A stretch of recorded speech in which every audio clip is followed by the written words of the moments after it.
তাড়া করে আপনি একা যখন লাল কমল নীল কমল হিংসুটে দৈত্য ঈশ্বরী পাঠানি ইত্যাদির মতো মঞ্চ সফল পরিচালনা উপস্থাপন করছে, ঠিক সেই সময় 2012 সালে সোমনাথ তার নিজের একটা দল তৈরি করে এবং কাদম্বিনী নামে একটি নাটক তাদের প্রথম মঞ্চ সফল পরিচালনা হিসাবে হয়।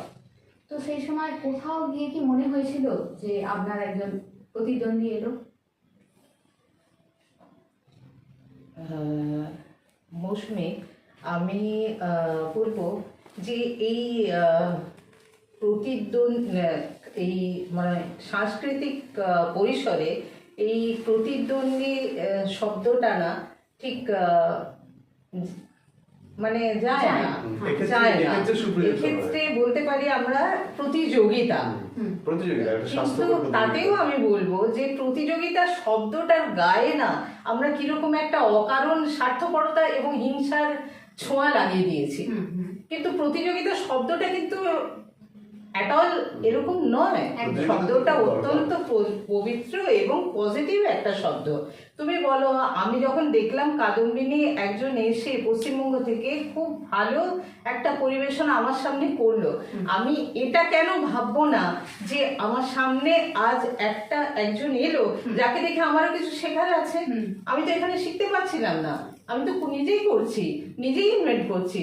কিন্তু আমি যখন দেখলাম যে আরেকজন এসছে, বা এও তো বেশ ভালো করছো, এই পশ্চিমবঙ্গ থেকে আসছে, এ নিশ্চয়ই আরো নতুন অনেক কিছু নিয়ে আসছে, তো তার কাছ থেকে আমি শিখবো।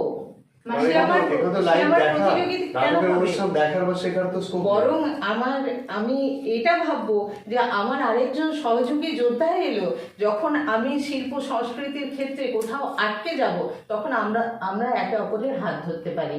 আর আমি আসলে ব্যাপারটাকে সেভাবেই দেখি, তবেই আমি এগোতে পারবো এবং আমার রাজি আছে। অবশ্যই অবশ্যই তোমার সামনে যখন তুমি চ্যালেঞ্জ ফেস করবে, তখনই তুমি নিজেকে আরো এনরিচ করবে, না হলে এনরিচমেন্টটা হবে কোথা থেকে? আমি যদি ভাবি, আমি যেমন ভাবি ওটা যে আমরা যদি পশ্চিমবঙ্গে থাকতাম, আমরা আরো অনেক কিছু দেখতে পেতাম, আমরা আরো অনেক কিছু শিখতে পারতাম। ফলে যে আমাকে শেখার সুযোগ করে দেবে তার কাছে তো আমি যাবই। সে কখনই আমার প্রতিযোগী হতে পারে না, প্রতিদ্বন্দ্বী হতে পারে না, সে আমার সহযোদ্ধা। বাহ।